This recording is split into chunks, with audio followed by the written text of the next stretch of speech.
است. تب فایل اولین آپشن ما اینفو است یا اینفارمیشن است که در مورد داکومنت برای شما در قسمت معلومات میده، پروپرتیز، مشخصات، ساعتور، نویسنده و غیره، بخش ها، تعداد کلمات، تعداد صفحات در قسمت هم شما مشاهده کرده میتونید. آمدم وقتی روی پروتکت داکومنت کلیک کنین، در قسمت شما مارکز فاینال دارین. وقتی شما داکومنت این اول میگه باید داکومنتتان سیو باشه، بعد از اون ما میتونیم از آپشن مارکز فاینال استفاده کنیم. در قسمت میم دسکتاپ سلکت میکنیم، سیو میگیم، داکومنت ما سیو شد. متوجه میشین در قسمت مارکز فاینال برای ما اضافه میشه. یعنی شما میتونین وقت بخواید دوسیه تان بسته کنین، فایل تان بسته کنین، از قسمت مارکز فاینال استفاده میکنین و برای بیننده دومی هم نشان میده که بالای داکومنت تان کار تکمیل شده. روی ادیت انیوی کلیک میکنین، در قسمت متوجه شدن دوباره به حالت اولی خود برگشت. این هم بود وظیفه مارکز فاینال. مارکز فاینال آخرین تغییرات داکومنت تان، آخرین تغییراتی که بالای سند ایجاد میکنه نه حفظ میکنه یا برای بیننده نشان میده که بالای داکومنت تان کار تمام شده. یعنی به خاطر بسته کردن فایل تان شما میتونید از مارکز فاینال استفاده کنید. انکریپت ویت پسورد داکومنت تان قفل میکنه. ریستریکتد ادیتینگ در قسمت به داکومنت بعضی از محدودیت های ایجاد میکنه. وقتی شما روی ریستریکتد ادیتینگ کلیک کنین، آپشن آن کنین، در قسمت یس بگوین از شما پسورد میخوای، پسورد خود دوباره درج میکنیم، اوکی میگیم، متوجه میشین تمام تب ها چی شد، دی اکتیو شد یا غیر فعال شد به خاطر که ما در قسمت محدودیت ایجاد کردیم. و وقتی شما بیاین در قسمت restrict access، اگر شما فایلتان به شکل آنلاین برای کسی سند میکنن و میخواین در اون محدودیت ها باشه، میتونن از restrict access استفاده کنید. و در این قسمت در دیجیتال سیگنیچر بر داکومنتان یک امضای الکترونیکی اضافه میکنه اگر شما یک دیجیتال آیدی در مایکروسافت داشته باشید. آمدیم روی انسپکت داکومنت. انسپکت داکومنت تان سند تان بررسی میکنه. وقتی رویش کلیک کنین در انسپکت داکومنت، در اینجا برای شما میگه کدام آپشن ها رو میخواین بررسی کنین. کامنت ها رو میخواین بررسی کنین، مشخصات داکومنت تان رو میخواین بررسی کنین، تسکینز بررسی کنین، هر بخشی که شما میخواین روی انسپکت کلیک میکنیم، میگم همش بررسی شده.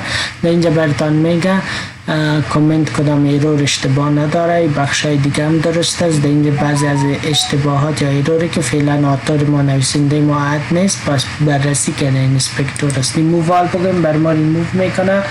در این قسمت میتونیم کلوز. چک اکسسیبیلیتی، وقتی شما روی چک اکسسیبیلیتی کلیک کنین این پنجره براتون باز میشه. در این قسمت برای شما وارنینگ ها یا هشدار ها، بعضی اوقات بعضی از فایل ها رو شما از اینترنت یا بعضی از جاهای دیگه در برنامه مایکروسافت بعضی از بخش ها در سند شما مشکلات ایجاد میکنه. از این قسمت شما بازرسی کرده در اینجا براتون نمایش میده، میتونین امور ریموو کنین یا حذف سازین. این هم بود چک اکسسیبیلیتی.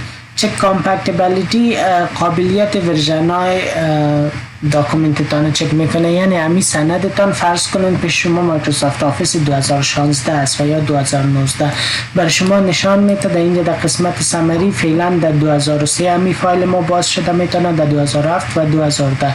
یعنی شما قابلیت و توانایی باز شدن فایلتان از این قسمت چک کرده میتونین. آمدیم در قسمت منیج داکومنت.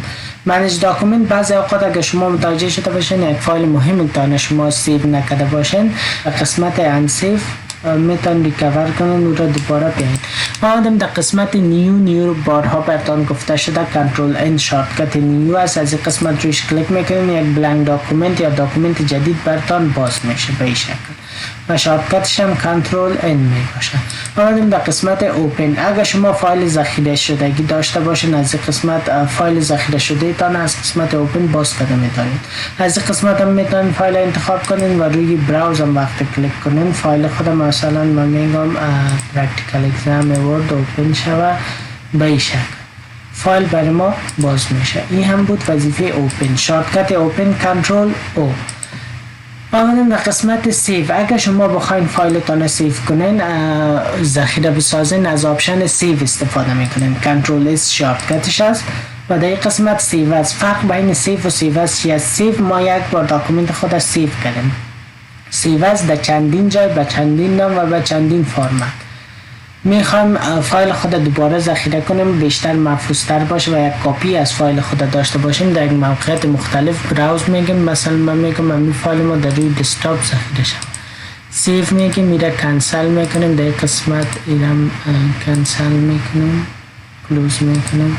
در قسمت متوجه باشین که برای ما فایل اضافه میشه، پرکتیکال اگزام باید اضافه شد به این شکل. پرکتیکال اگزام ویندوز در این قسمت اضافه شد. قبل از اینکه پرینت براتون بگویم اول باید بفهمین در ویندوز ما خوانده بودیم که اول باید اگر میخوایم در کامپیوتر خود یک پرینتر اینستال کنیم باید درایور او پرینتر داشته باشیم. یعنی فعلا پرینتر کورس ما کانون مفید است، از این پرینتر ما استفاده میکنیم به خاطر همین چی است به شکل دیفولت فعال است. اگر بخواید داکومنتتان پرینت کنین روی پرینت کلیک میکنین چاپ میشه.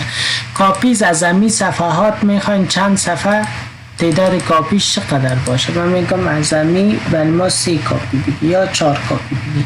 پرینت آل پیج تمام صفحاتتان پرینت میکنه. پرینت سلکشن فعلا دی اکتیویت است، من یک قسمت از داکومنت خود سلکت کنم مشخص فقط همون قدرش میخوایم پرینت شوه و دیگه در چاپ نبیه. روی پرینت کلیک میکنم، در قسمت متوجه باشین پرینت سلکشن آن شد. وقتی روی پرینت سلکشن کلیک کنین در اینجا فقط بخشی که شما سلکت کردین براتون چاپ میشه. پرینت کرنینگ پیج فقط صفحه فیلدی را براتون چاپ میکنه. کرنینگ پیج صفحه که کرسر قرار داره. فعلا کرسر ما در صفحه 2 است، یعنی فقط صفحه 2 را بر ما پرینت میکنه اگر ما پرینت کرنینگ سلکشن استفاده کنیم. کاستوم پرینت به صورت دلخواه، مثلا من میگم یک چپتر فعلا 12 صفحه است، میگم از صفحه 3 تا 8 برای ما پرینت شده و دیگه صفحات برای ما کار نیست، فقط از صفحه 3 تا 8 برای ما پرینت شده. میتونیم از کاستوم پرینت استفاده کنیم. این هم بود بخش پرینت. پرینت وان سایدد، پرینت بوت سایدد. اگر میخواین صفحه تان یک طرفه چاپ شود پرینت شود از پرینت وان سایدد استفاده میکنین. من ولی بوت سایدد به خاطر پرینترهایی است که شما میخواین صفحه ایش دوباره دور بدین، یعنی میخواین دو طرفه پرینت شود از من ولی بوت سایدد استفاده میکنین. فرق کلیتد و انکلیتد چیست؟ کلیتد به شکل منظم 1 2 3 یعنی یک چپتر ما را مکمل چاپ میکنه، بعد از او چپتر دوم آغاز میکنه. انکلیتد از صفحه اول 1 تا 3 کاپی میگیره، از صفحه دوم 3 کاپی، از صفحه چهارم 3 کاپی. به این شکل هر چند کاپی که داشته باشین یعنی یک صفحه. پس خوبتری است که ما از کلیتد منظم استفاده کنیم، در غیر صورت انکلیتد مجبور میشیم یک چپتر خودمون منظم بسازیم. اورینتیشن حالت سفر همیشه براتون گفتیم دو نوع است، پورتریت و لندسکیپ، عمودی و افقی. صفحه تان به چی شکل پرینت شود. فعلا میبینیم که اورینتیشن ما حالتش تغییر کرد. صفحه ما سایز دیفالت در برنامه ورد لیتر است، ما میتونیم از بیشتر از A4 استفاده میکنیم. از اینجا سایز صفحه تان اندازه سفر تعیین میکنیم. مارجین 4 بغل حاشیه سفر خالیگاه ها جاهای سفید سفر به نام حاشیه یاد میکنیم. از قسمت شما میتونید حاشیه صفحه تان را تعیین کنید. وان پیج پر شیت، این آپشن خیلی مهم است. در قسمت شما بعضی اوقات نیاز میشه 4 صفحه در یک صفحه پرینت کنین، 6 صفحه به این شکل. شما 6 پیج پر شیت میگم 6 صفحه در یک صفحه بر ما پرینت شود. شریک سازی استفاده میشه. اگر شما روی ایمیل کلیک کنین سند از اتچمنت به شکل ایمیل از طریق مایکروسافت آپلود شما میتونین این را شریک بسازید. اکسپورت به اون شکلی که از سیوز هم شما میتونستین نهایت فایل تان فایل تایپ تان بعضی اوقات نیاز میشه به فرمت ورد ذخیره کنین، بعضی اوقات نیاز میشه به فرمت PDF یا XPS فرمت هایی که در اون تغییرات آورده نمیشه. شما میتونین فایل تان بگوین create as a PDF، در اینجا میتونین به شکل PDF پابلش بگوین، نشر میشه یا ذخیره میشه. کلوز هم داکومنت تان بسته میکنه. این کلوز همراه این قسمت کلوز چی فرق داره؟ کلوز که در روی صفحه از در کنترل بتن زی کلوز بسته اپلیکیشن براتون محکم میکنه و این کلوز فقط داکومنت یعنی اپلیکیشن میباشه. متوجه شدن؟ اپلیکیشن برنامه ورد باز است، ما میتونیم فایل جدید ایجاد کنیم، نیو بکنیم. اما شد داکومنت ما مستند ما بسته شد، نیو بکنیم آپشن ها دوباره برای ما آن میشه. روی فایل پلین آپشن ها فعال شد. کنترل W شارتکت کلوز است.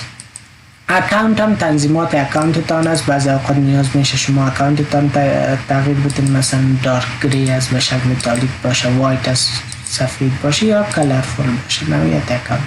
ساین این شما میتونید در برنامه مایکروسافت آفیس یک اکانت ایجاد کنین، ساین این میگن و در این قسمت هم اکتیویشن شما میتونید چک کنین پروداکت ما فعلا اکتیویت است، فعال است. آپشن هم در اینجا آپشن های بیشتری است.